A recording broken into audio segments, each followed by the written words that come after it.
La recherche de financement est l'un des éléments fondamentaux du parcours de l'entrepreneur. L'un des moyens pour y arriver est de participer à des concours. L'épisode de ce jour y est consacré. Pour en parler, je reçois Patrice Arsène Dongabogué, président de TPS et lauréat de plusieurs prix dédiés aux porteurs de projets. Je m'appelle Olivier, bienvenue dans le podcast d'ONA.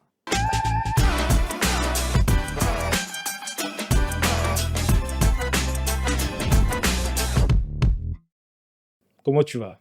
Je vais bien, Olivier. Ça fait longtemps. Ça fait un moment, c'est vrai. Alors moi, je te connais. Et ce que j'aimerais, c'est que tu te présentes à ceux qui nous regardent aujourd'hui, que tu dises qui tu es et surtout, c'est quoi TPS? Merci. Bonjour à tous. Je suis Patrice Arsène Douabogué. Je suis le manager et cofondateur de TPS Gabon. Mhm, TPS Gabon signifie Textile propre et service Gabon. mhm. C'est une entreprise qui a vu le jour, qui est partie de l'université Omar Bongo Mhm. et qui fait son bout de chemin. Voilà. Ok, justement, tu pars de l'université Omar Bongo. Ben, tu l'as dit tout à l'heure, tu es cofondateur. Donc, vous avez créé TPS à 2, à 3, à 4. Nous avons créé TPS à deux. Ok, C'était mon associé et moi. Nous étions encore étudiants. ok, Chacun investit au départ 500 000 francs ok. sortant de notre bourse d'études. Ah, ok, donc Euh, vous avez réinvesti votre bourse. oui, on s'était dit, on voulait monter un business au sein de l'université, au sein du campus, Mhm, et il fallait trouver le besoin. Et mhm, le besoin, c'était une laverie. mhm.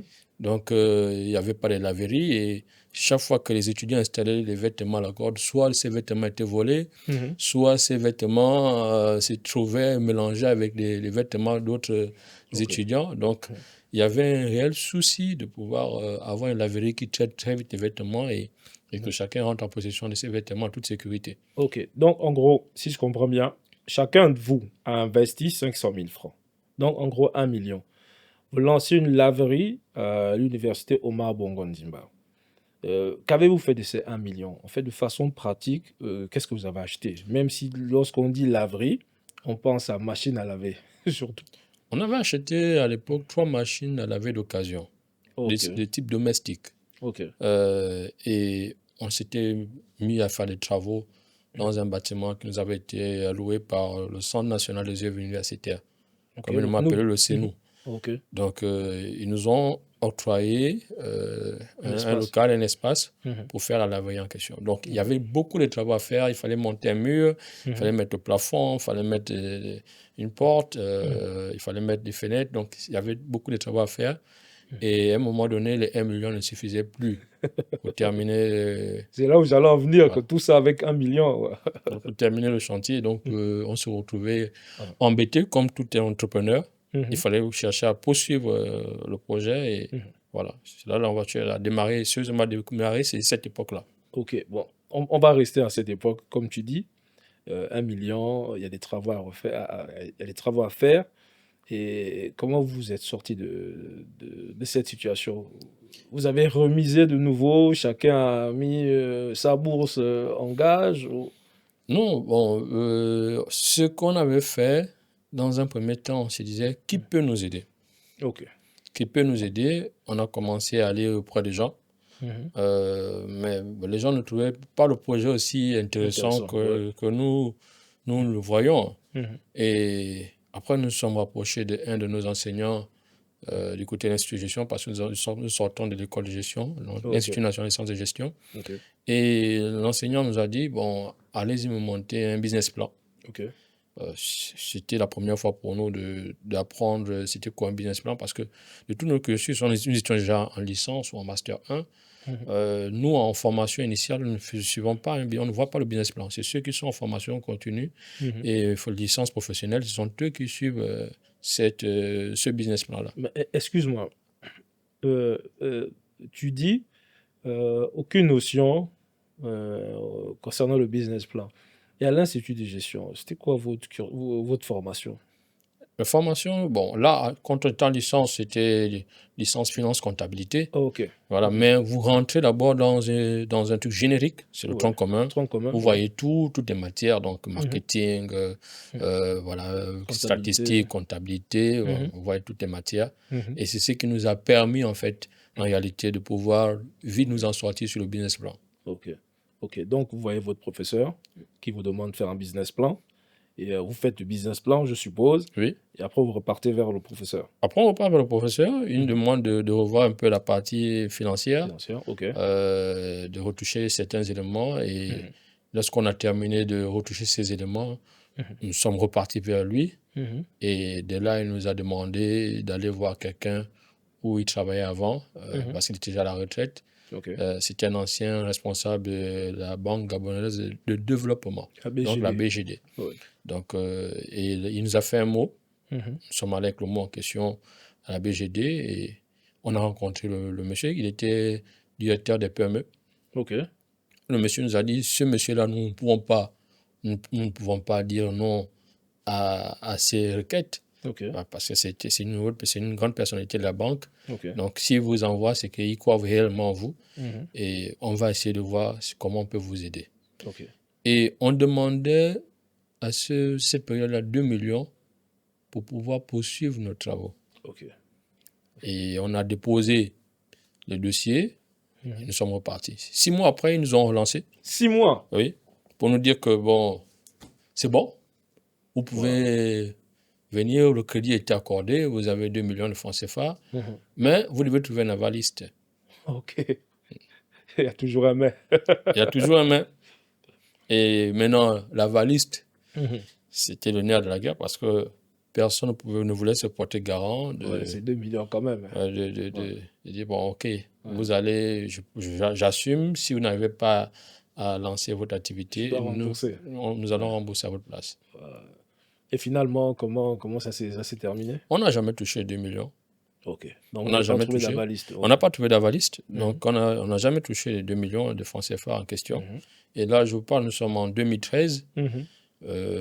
Et après 2014, s'enchaîne avec d'autres événements qui viennent encore accélérer le projet. Ok. Ok. Donc, vous mettez chacun 500 000, votre bourse, donc 1 million.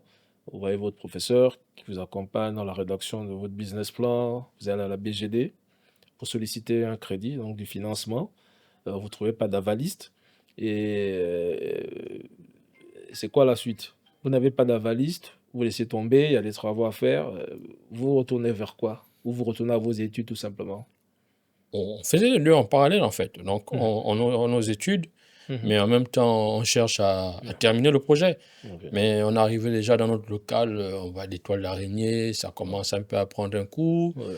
On s'est dit que le projet n'a pu voir le jour. Mhm. Mais avec un peu aussi dans un côté de la tête qui te dit tu vas y arriver, il Mhm. ne faut pas abandonner. Donc, Mhm. on a continué jusqu'à ce qu'on est tombé un soir, quelqu'un qui passe à la télévision, je crois que c'était l'ancien conseiller du chef d'État, qui nous disait le chef d'État voulait promouvoir l'entrepreneuriat Ok. et il mettait à disposition des fonds Ok. pour des jeunes Gabonais qui ont des idées Ok. ou bien qui sont déjà en activité. Mhm. Et on a dit, ok, c'est quoi? Donc, à la fin, c'est vous gagnez 30 millions, c'est la personne qui est... Wow. Donc, nous, on s'est dit, bon, c'est un peu du pipeau, Ok. parce que on va donner 30 millions, tu es l'enfant de qui? Ouais, donc, comment tu fais pour Ouais. avoir ça? Ouais. C'est pas évident. Donc, bon, moi, je n'y croyais pas. Et Ouais. c'est par contre mon associé Il croyait fort. oui, il y croyait, mais pas Mhm. tellement aussi. Mais Mhm. il m'a dit, écoute, Pat, si tu penses que Mhm. on ne refuse pas l'appel, il faut quand même aller écouter ce que les Mhm. gars vont nous dire. Et à partir de là, on peut prendre une décision. Ok. Ok, donc en gros, vous participez au Grand Prix du président de la République, Grand Oui. Prix de l'excellence en griffe. Et, j'ai une question. Entre la période où vous participez au Grand Prix et le manque d'avaliste, il s'est passé combien de temps au moins? Je pense, c'est presque un an. Hein. Un an, ok. C'est parce qu'on est de 2000, on parle de 2013. Ouais. Hein, 2013 à 2014, Mhm. on est sur un an là. Ouais. Voilà. Donc, quand on nous dit, vous avez eu le crédit, mais bon, pas d'avaliste. Ouais. Et le Grand Prix, je crois, arrive 3 ou 4 mois après, OK. à compétition. Donc, nous, on s'est dit, bon, on va plus trop mettre l'accent sur les avalistes OK. parce que personne ne veut s'engager. Ouais. On a l'opportunité d'avoir Du beaucoup financement. plus. Oui, donc, on laisse d'abord ça, on met ça à côté et on regarde ce que ça va donner là-bas. Si c'est pas bon là-bas, on revient sur l'avaliste. Et justement là, vous êtes en pleine dedans, ton associé et toi, avec toute l'effervescence, toute la com qui est autour. Je pense que vous passez même à la télévision pour défendre votre projet et autres. Le sacre arrive, vous gagnez le prix. Et c'était quoi le prix?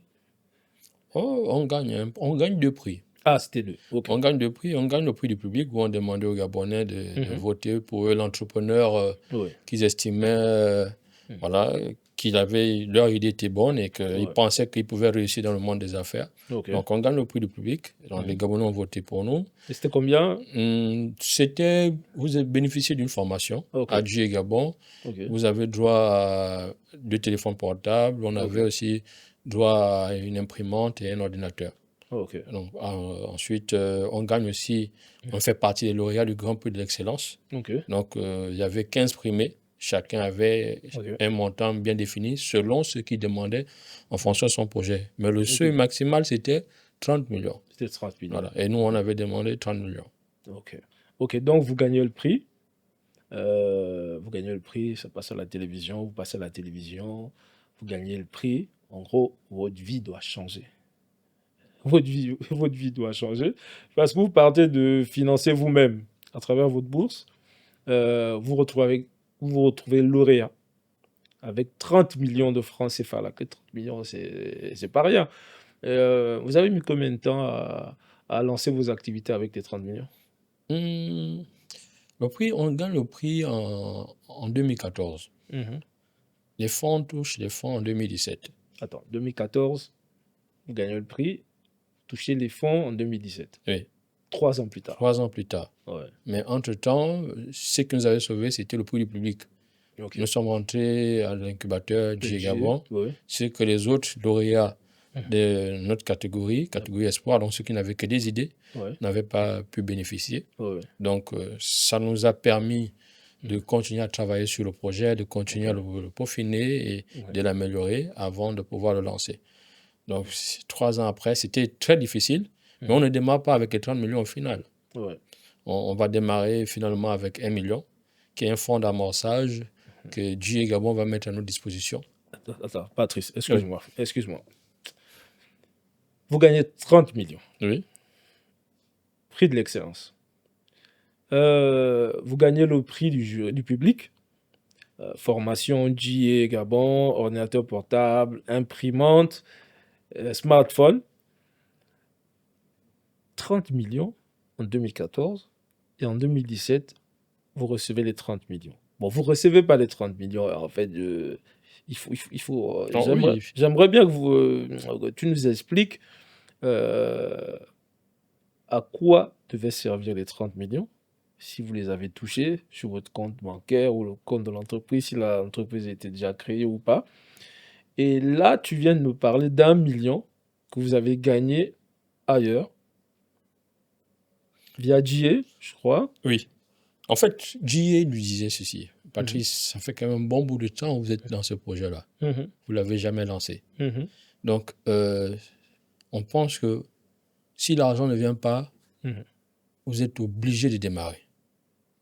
Donc, comment tu quittes de 30 millions à 1 million? Mais pourquoi vous ne touchez pas les 30 millions? Mais parce que c'est un projet qui est financé par la Banque mondiale. OK. Et la Banque mondiale et l'État gabonais n'avaient pas encore terminé d'élaborer les procédures. OK. Donc, ça avait un peu pris du temps. Mais après, les choses se sont très vite accélérées une fois que tout est rentré dans l'ordre. OK. Donc là, maintenant, bon, avec GIE, vous avez 1 million. Oui. Le financement encore. Et on démarre réellement avec les 1 million. Alors que on cherchait 2 millions. Oui, pour les travaux pour du les local. travaux. Mais c'est l'endroit où on démarre qui est un peu atypique. OK. Parce démarrez que où? 2014, on nous enlève au campus. Ok, Donc, on ferme le campus université ok, et nous sommes obligés de repartir chez nos parents. ok, Donc, moi, je me retrouve chez ma maman et là, je suis obligé de démarrer à la maison, chez maman. ok. Donc, on a pris une machine à laver domestique Mhm, et on a démarré là. ok. Mais comme on était à GA, Mhm, j'avais demandé à GA de suivre une formation dans un grand pressing de la place pour nous ok. permettre de comprendre le domaine d'activité Du pressing, du ok. pressing et tout. Mhm, Et c'est comme ça, j'ai pu bénéficier d'une bonne formation ok, dans un pressing. Donc, je remercie les dirigeants de ok. cette entreprise. Ok, donc vous démarrez, pardon, vous démarrez avec 1 million de G, vous achetez une machine. Euh, on va dire, après il y a des caissements. En 2017, je crois, il y a des caissements. Comment ça se passe, côté des caissements? Vous touchez vous-même les fonds. Les 30 millions servent à quoi précisément? Euh, on ne touche pas les fonds. Ok, C'est l'unité de coordination de projet, mhm, donc côté Gabon, ok, qui nous manage et qui nous dit, bon, voici ce que vous devez acheter. Bon, non, ils vous disent, qu'est-ce que vous avez besoin comme élément. comme élément hein, Mais pour nous, on fonctionner. Ouais. travaillait à cette époque-là avec un cabinet qui était sélectionné par l'unité de coordination de projet. C'était Donc, lequel, c'est les cabinets? le cabinet Deloitte. Ok, Donc, Deloitte nous encadrait et Deloitte nous disait, le projet, il est peut-être trop coûteux, essayez de ramener un peu mhm, certaines choses mhm, à la baisse. ok. Et c'est comme ça qu'on travaillait. Et une fois qu'on est tombé d'accord, on a commencé à acheter les appareils. Ok. Il fallait acheter des appareils. Mhm, Donc, il fallait venir avec 3 devis. Les 3 devis en question avec les mêmes caractéristiques.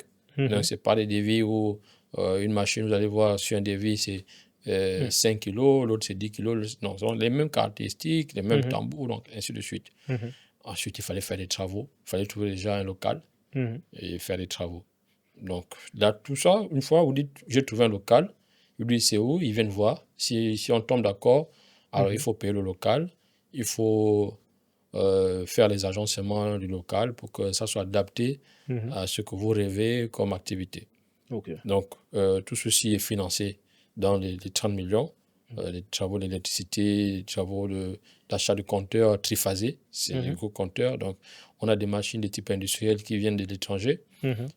On a quelqu'un qui vient de l'étranger pour nous former par rapport au type de machine en question. Et tout ça, c'est compris, et bien sûr, Tout dans les ça, c'est 30 compris dans les millions. 30 millions. Ok. Donc, est-ce que votre vie change tout de suite? Je vous dis non.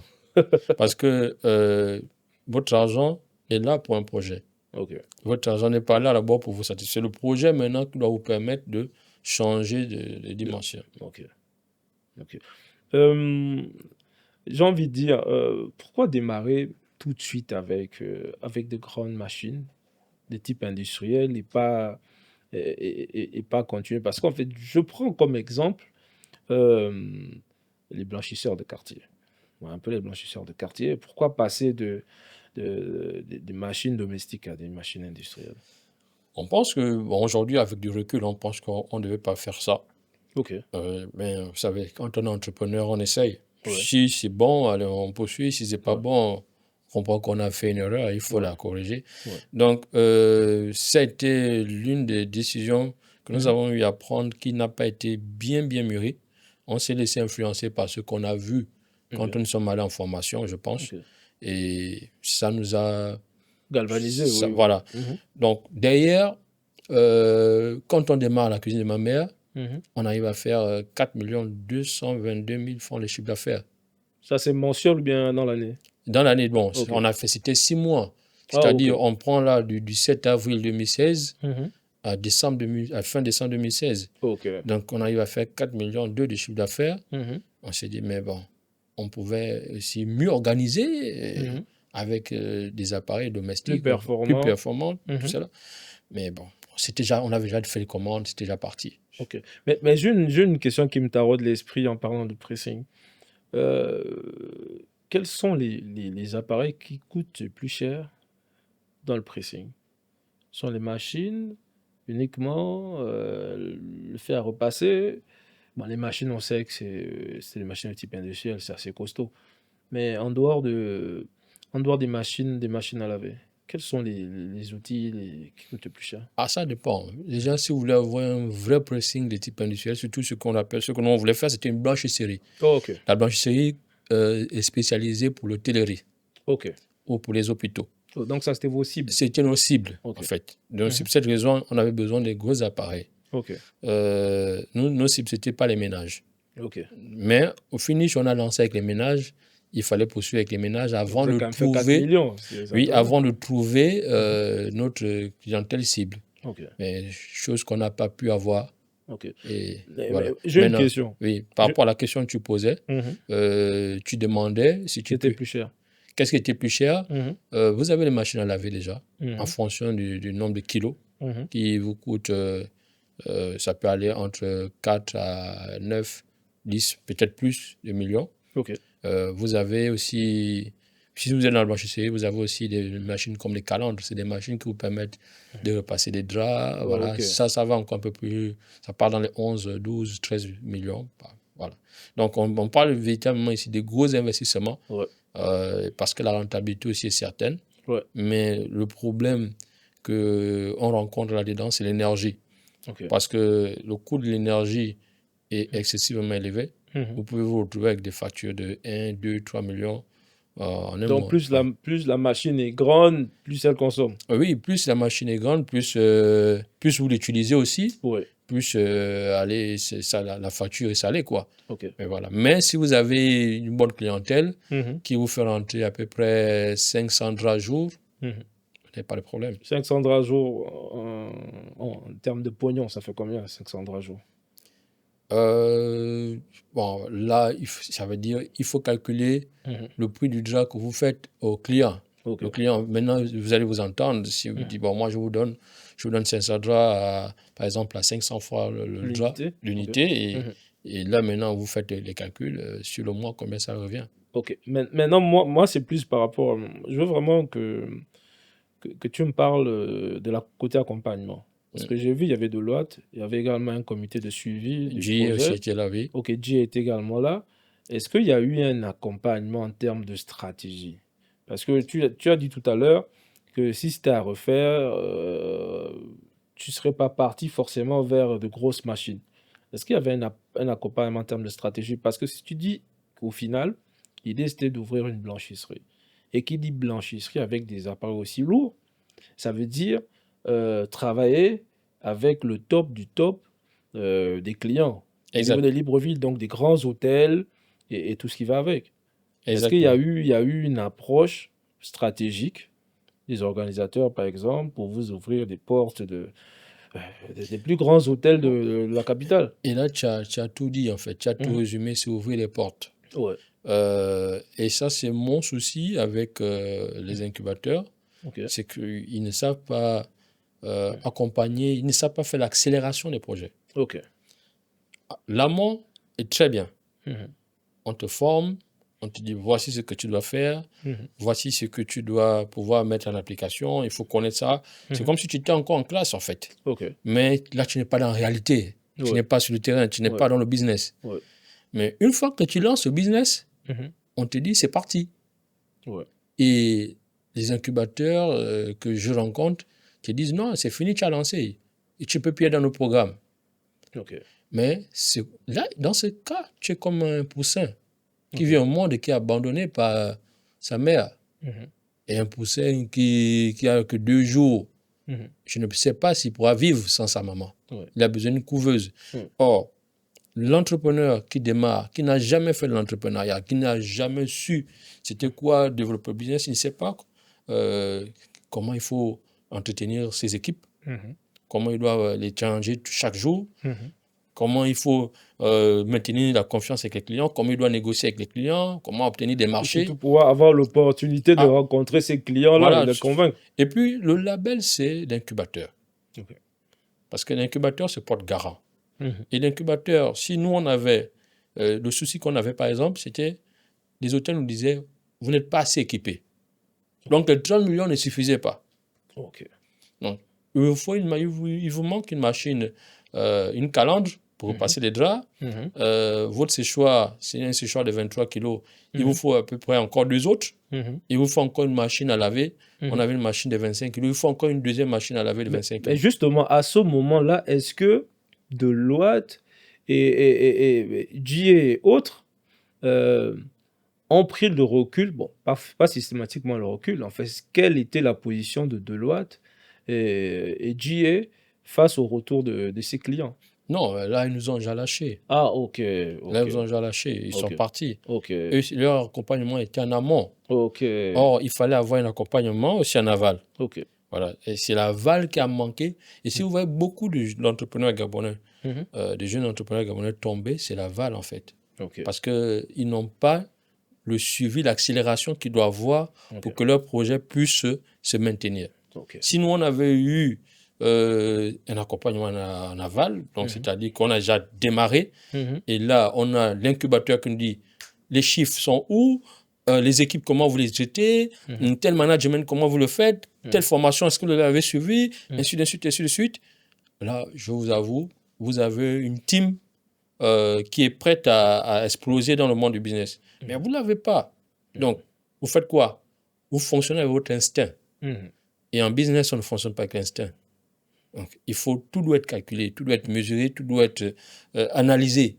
Voilà. Mais ça, vous êtes novice dans le domaine, c'est pas évident. Donc, vous allez vous casser la figure. Après, c'est une bonne leçon aussi. Ça vous permet de vous forger. Ça vous permet d'apprendre de vos erreurs et de vous dire, bon, OK, on me laisse me débrouiller seul. Ça veut dire, est-ce que je suis réellement un entrepreneur ou pas?